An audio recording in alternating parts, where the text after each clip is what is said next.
Hello students, good morning everyone.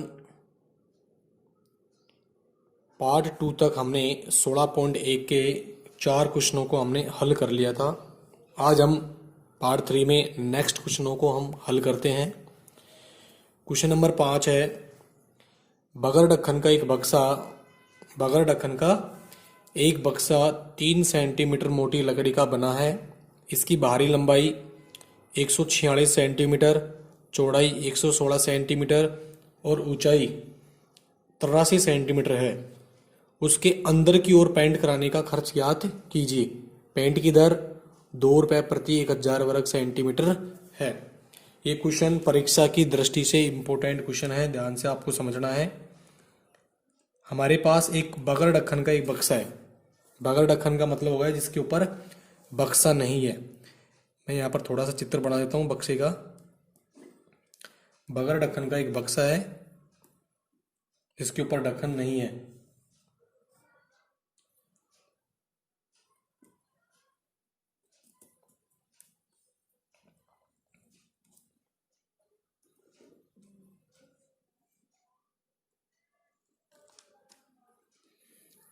अच्छा, मान लीजिए कि एक बगर ढक्कन का क्या है, बक्सा है। ठीक है, थोड़ी सी आकृति मिस्टेक हो गई। तो इस प्रकार से एक बक्सा बनता है। तो ये एक बक्सा हो गया आपका, बगर ढक्कन का है, यानी इसके ऊपर ढक्कन नहीं है। ठीक है, हमें क्या दे रखा है, इसकी बाहरी लंबाई दे रखी है। बाहरी लंबाई यानी बाहर की लंबाई, बाहर की समेत। तो जो इसकी बाहरी लंबाई दे रखी है उसको पहले आप लिखो, संदूक की बाहरी लंबाई। चूंकि संदूक की बाहरी लंबाई वो दे रखी है आपको 146 सेंटीमीटर। इसकी चौड़ाई दे रखी है, बाहरी चौड़ाई 116 सेंटीमीटर और इसकी ऊंचाई दे रखी है 83 सेंटीमीटर। ये हमें जो भी माप दे रखी है बाहर की दे रखी है। ठीक है, और हमें क्या कहा है कि जो संदूक है, संदूक या बक्सा, संदूक 3 सेंटीमीटर मोटी लकड़ी का बना है। मोटी लकड़ी का बना है। अब देखो, बगर ढक्कन का एक बक्सा 3 सेंटीमीटर मोटी लकड़ी का बना है। इसकी बाहरी लंबाई 146, चौड़ाई 116, ऊंचाई। अब एक क्वेश्चन क्या करें कि उसके अंदर की ओर पेंट कराना हमें। जब हम उसके अंदर की ओर पेंट कराएंगे तो हमें अंदर की ही उसकी लंबाई, चौड़ाई, ऊंचाई निकालनी पड़ेगी।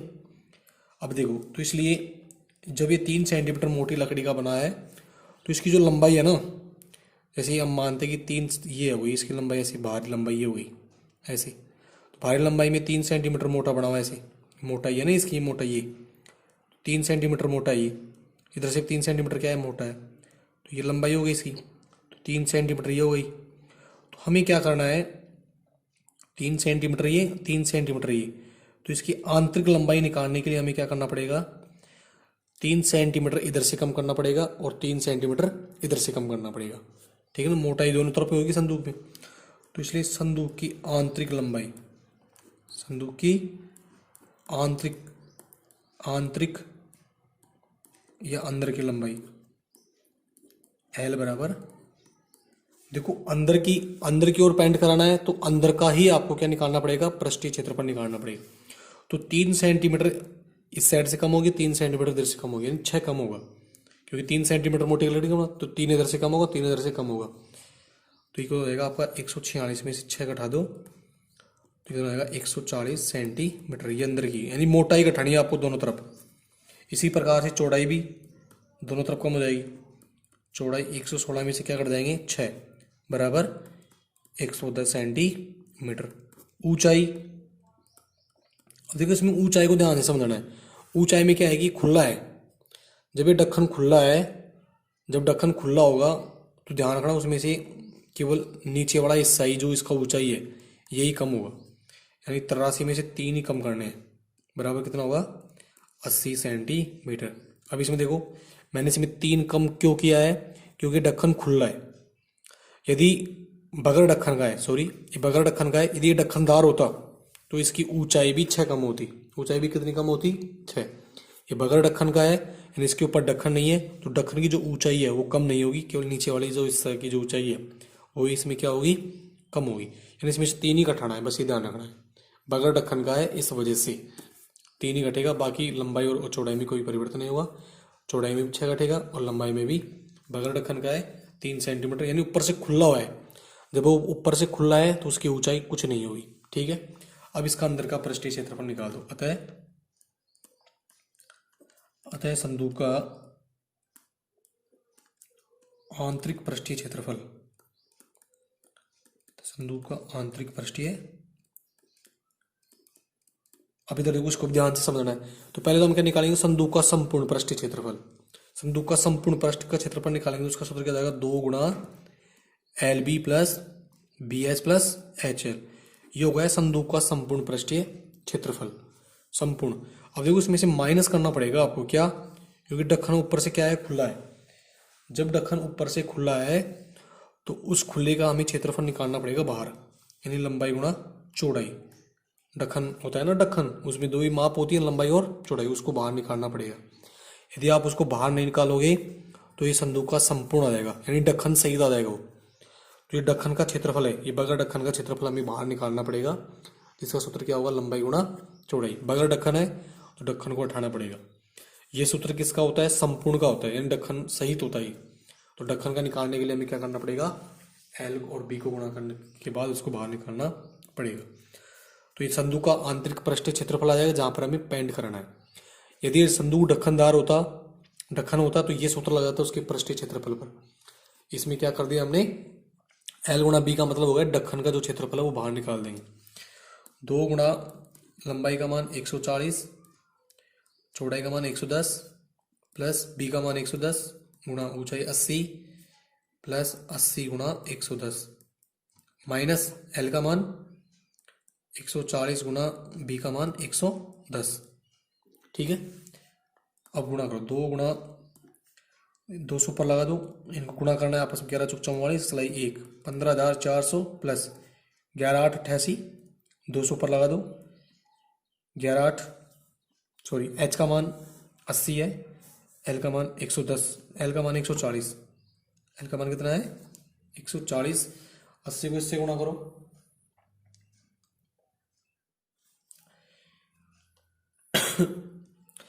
B का मान 110, H का मान 80 प्लस 80 गुणा L का मान 140, 0 0, 14 को 8 से गुणा कर दो, 8 चौक 32 सिलाई 3, 8 एक 8 3, 112 हो गया, माइनस ये हो गया 15,400। गुणा भाग आपको आते हैं, कोई दिक्कत नहीं है। 2 गुणा, अब इन सबको जोड़ो और फिर गुणा करने के बाद इसको घटाना है। तो इसको गुणा करने पर ये हो जाएगा आपका 0 0, 200 पर लगा दो, ऐसे कैसे 200 पर जोड़ रहा हूँ मैं इसको, 2 10 10 और 4 14, असलाई 1 1 और 1 2, 2 और 8 10, 10 और 5 15, असलाई 1 1 और 1 1 और 1 2, 2 और 1 3, हो गया 35,400 माइनस 15,400। गुणा कर दो इसको, 0 0 8 2 5 10 असलाई 1, 70,800 माइनस 15,400। 70,800 में से 15,400 घटा दो, 0 0 4 5, 55,400 वर्ग सेंटीमीटर। ये किसका क्षेत्रफल आ गया, जहां पर हमें पेंट करवाना है अंदर के भाग पर। तो अंदर के भाग पर जब पेंट कराएंगे तो उसमें से 6 उसकी मोटाई घटा देंगे दोनों तरफों की, जैसे ये हुई, चौड़ाई में भी दोनों घटा देंगे, लंबाई में भी दोनों घटा देंगे, ठीक है। चौड़ाई में और ऊंचाई में एक ही कम होगा, ठीक है। अब हम ये क्या कर रहा है क्वेश्चन, पेंट की जो दर है, पेंट की दर, मैं इसको इधर यहाँ पर कर रहा हूँ। पेंट की जो दर है 1,000 वर्ग सेंटीमीटर पे कितना लगते हैं, 2 रुपये। तो हमारे पास कितना आया 55,400 वर्ग सेंटीमीटर। तो उसको क्या कर देंगे, गुणा कर देंगे, चूंकि 1,000 वर्ग सेंटीमीटर पर 1,000 वर्ग सेंटीमीटर पर पेंट कराने का खर्च, पेंट कराने का कितना है, 2 रुपये, ठीक है। इसलिए अब 1 के ऊपर निकालेंगे हम 1 वर्ग सेंटीमीटर पर, तो ये क्या जाएगा 2/1,000 हो जाएगा, ठीक है, 2/1000।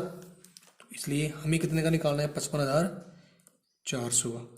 तो 55,000 जब 400 के निकालेंगे, 55,400 वर्ग सेंटीमीटर पर पेंट कराने का खर्च 2/1000 गुणा 55,400।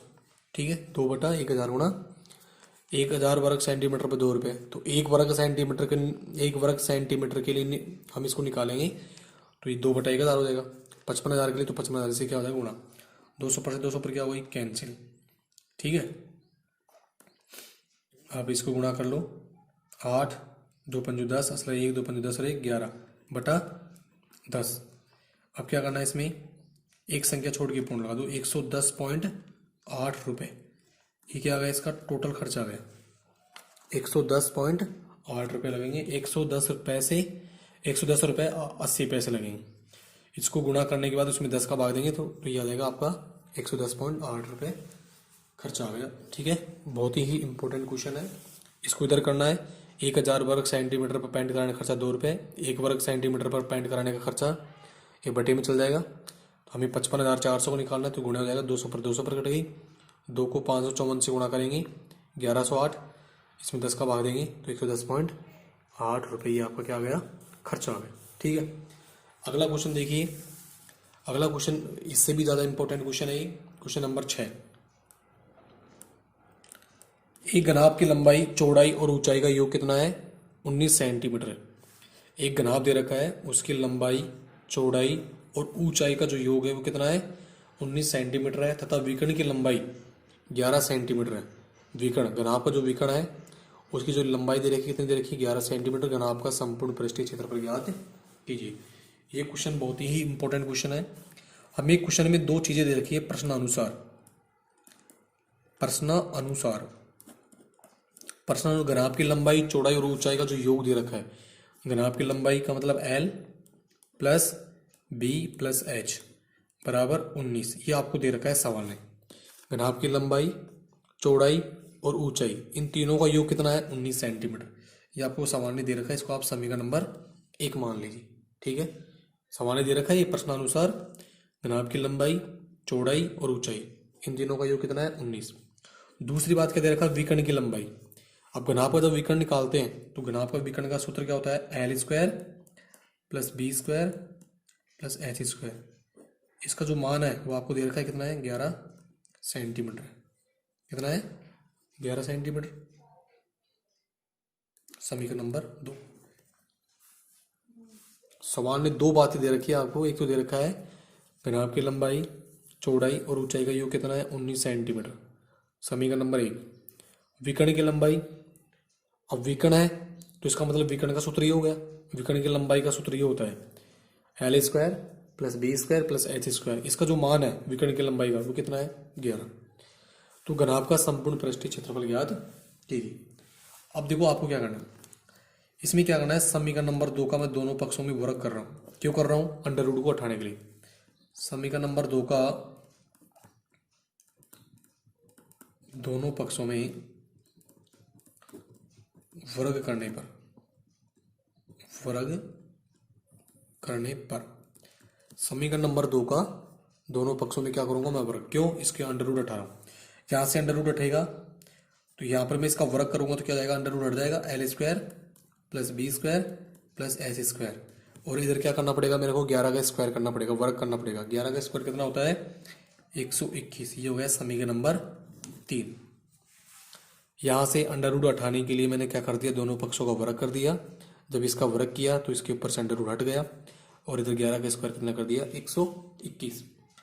अब आपको एक सूत्र याद होना, एक सूत्र आपने पढ़ा होगा 9th क्लास में, वी नाउ दैट। हम जानते हैं जब 3 चर राशियों के ऊपर स्क्वायर आ जाए, ये सूत्र आपको याद करना पड़ेगा, L plus B plus H का होल स्क्वायर। 3 के ऊपर यदि स्क्वायर आ जाए, 3 चरों के ऊपर यदि स्क्वायर आ जाए, सूत्र है ये आपको याद करना पड़ेगा। सूत्र L प्लस, तो ये हो जाएगा L² plus B² plus H² plus 2LB plus BH plus HL। ये सूत्र है, ये सूत्र याद करना पड़ेगा। 3 के ऊपर स्क्वायर जाएगी, x plus Y plus Z का होल स्क्वायर। ये सूत्र आपने 9th क्लास में पढ़ा होगा, x² plus Y square plus जेड स्क्वायर plus 2 X Y plus Y Z plus X Z, ये किस रूप में, एल बी एच के रूप में। तो L square plus B square plus H square plus 2 LB plus B H plus H है। अब इस सूत्र में आपको क्या करना है, मान रखने हैं। L plus B plus H, लंबाई चौड़ाई और ऊंचाई का योग कितना है 19, तो यहाँ पर रख दो 19। समीकरण नंबर 1 से मैंने क्या रख दिया, मान L square plus B square plus H square. समीकरण नंबर 2 ये रहा, L square plus B square plus H square का मान कितना है 121 प्लस, अब ये देखो ये किसका सूत्र है, 2 गुणा लंबाई गुणा चौड़ाई प्लस चौड़ाई गुणा ऊंचाई प्लस ऊंचाई गुणा, ये क्या है, घनाभ का संपूर्ण पृष्ठीय क्षेत्रफल का सूत्र है। तो इसकी जगह मैं क्या रख सकता हूं, ये घनाभ का संपूर्ण पृष्ठीय क्षेत्रफल है, घनाभ का संपूर्ण पृष्ठीय क्षेत्रफल। क्यों, क्योंकि इसका सूत्र होता ही, इसकी जगह मैंने क्या रख दिया, आपको निकालना है। 19 का स्क्वायर होता है 361, 19 को 19 से गुणा करेंगे कितना हुआ 361 बराबर 121 प्लस घनाभ का संपूर्ण पृष्ठीय क्षेत्रफल। हमें क्या निकालना है, घनाभ का संपूर्ण पृष्ठीय क्षेत्रफल। तो घनाभ का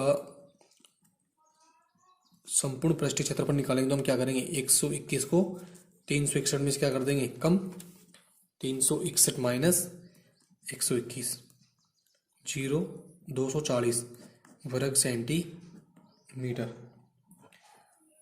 वर्ग सेंटीमीटर। तो घनाभ का संपूर्ण पृष्ठीय क्षेत्रफल कितना आ गया 240 वर्ग सेंटीमीटर।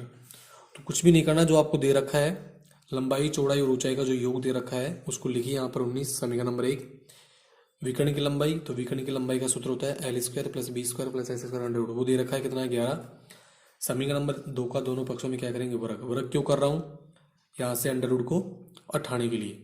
ये हो जाएगा L square plus B square plus H square, 11 का स्क्वायर 100। समीकरण नंबर 3, अब ये सूत्र आपको याद रखना है, 3 का square L plus B plus H, यदि 3 राशियों के ऊपर स्क्वायर आ जाए तो उसका सूत्र होता है L square plus B square plus H square plus 2LB plus B H plus H L.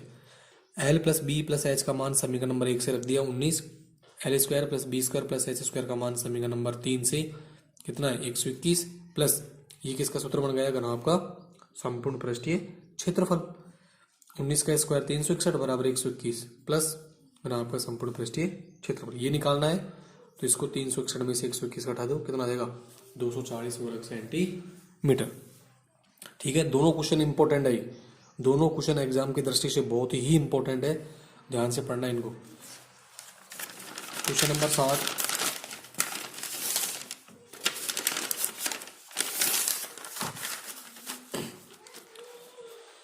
Question number 7 है, एक 6 मीटर भुजा के वर्गाकार फर्श के कमरे में 180 घन मीटर हवा है, कमरे की ऊंचाई ज्ञात कीजिए।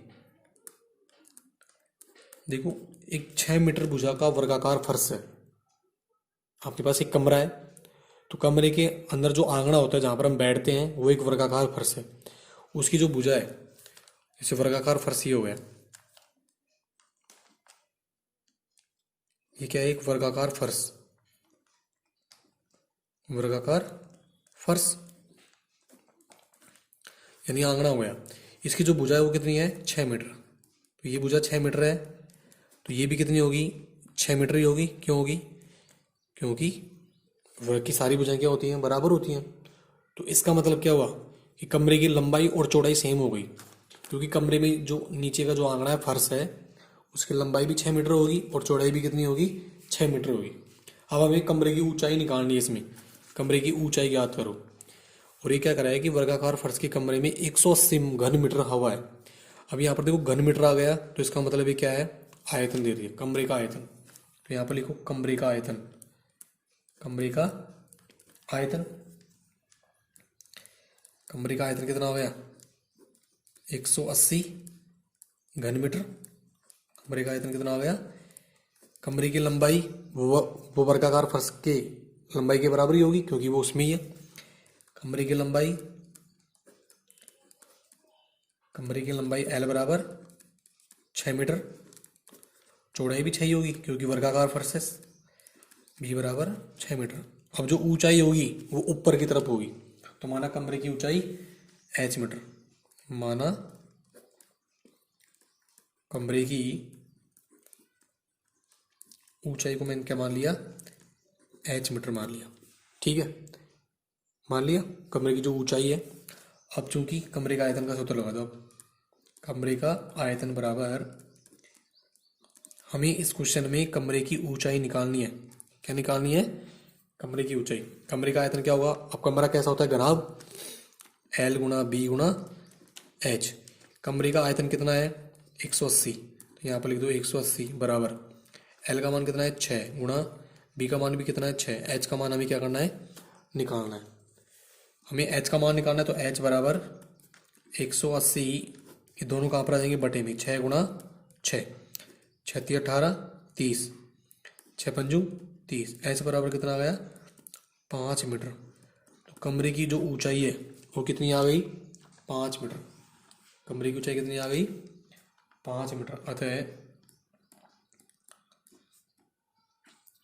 कमरे की ऊंचाई एच बराबर 5 मीटर। तो कमरे की ऊंचाई कितनी आ गई? 5 मीटर। क्वेश्चन नंबर 8 की बात करते हैं। क्वेश्चन नंबर 8 है, 44 मीटर लंबी, 1.5 मीटर ऊंची और 85 सेंटीमीटर चौड़ी दीवार बनाने में 22 सेंटीमीटर गुणा 10 सेंटीमीटर गुणा 17 सेंटीमीटर माप की कितनी ईंटों की आवश्यकता होगी? यानी एक दीवार है, हमें दीवार की लंबाई, चौड़ाई और ऊंचाई दे रखा है। फिर उसके बाद हमें क्या दे रखा है? ये एक ईंट की माप है। एक ईंट की माप 22 सेंटीमीटर, 10 सेंटीमीटर और 17 सेंटीमीटर माप की कितनी ईंटों की आवश्यकता होगी? तो ईंटों की संख्या निकालने के लिए हमें क्या करना पड़ेगा? दीवार का आयतन निकालेंगे। दीवार के आयतन में एक ईंट के आयतन का क्या दे देंगे? भाग दे देंगे, तो ईंटों की संख्या आ जाएगी। तो देखो दीवार की लंबाई, एल बराबर दे रखी है आपको 44 मीटर, ऊंचाई एच बराबर 1.5 मीटर, चौड़ाई को हम लिखते हैं बी से, बी बराबर 85 सेंटीमीटर। ठीक है, ये हो गया। अब इसके बाद एक ईंट की माप है 22 सेंटीमीटर गुणा 10 सेंटीमीटर गुणा 10 है। ठीक है, 10 सेंटीमीटर गुणा 17 सेंटीमीटर। चूंकि एक ईंट की लंबाई एल बराबर 22 सेंटीमीटर, चौड़ाई बी बराबर 10 सेंटीमीटर, ऊंचाई एच बराबर 17 सेंटीमीटर। हमसे क्या पूछा है? ईंटों की संख्या। यानी कोई दीवार है, उस दीवार को बनाने के लिए इतने माप की कितनी ईंट उसमें लगेंगी, तो वो आपको निकालना है। अब देखो यहाँ पर ये सेंटीमीटर में, ये भी सेंटीमीटर में, ये भी सेंटीमीटर में, ये भी सेंटीमीटर में, ये दो माप किस में दे रखा है? मीटर में। इनको भी चेंज कर दो आप। 44 मीटर को मीटर में चेंज करेंगे तो 100 से गुणा कर देंगे। क्यों? क्योंकि एक मीटर में कितना सेंटीमीटर? 200, तो हो जाएगा 4400 सेंटीमीटर। इसको भी चेंज करो, 1.5 मीटर को सेंटीमीटर में चेंज करो, 100 से गुणा कर दो, 150। कितना जाएगा? 150 सेंटीमीटर। अभी सारी राशि किस में हो गई? सेंटीमीटर में हो गई। अब ईंटों की संख्या निकालने के लिए क्या करेंगे हम? दीवार के आयतन में एक ईंट का आयतन का भाग दे देंगे। तो इसलिए ईंटों की संख्या बराबर दीवार का आयतन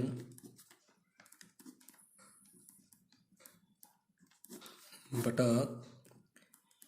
एक ईंट का आयतन।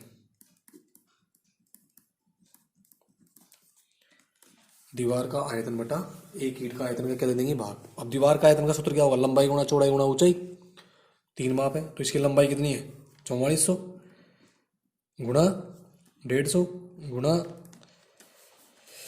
85। तीनों आ गए इसमें, लंबाई भी आ गई, चौड़ाई ऊंचाई भी। एक ईंट में क्या है? 22 गुणा 10 गुणा 17, ये तो हो जाएगा। एक ईंट लंबाई गुणा चौड़ाई गुणा ऊंचाई, लंबाई गुणा चौड़ाई ऊंचाई, भाग देना है। इसको काट दो इससे, 100 पर से 100 पर क्या हुई? कैंसिल।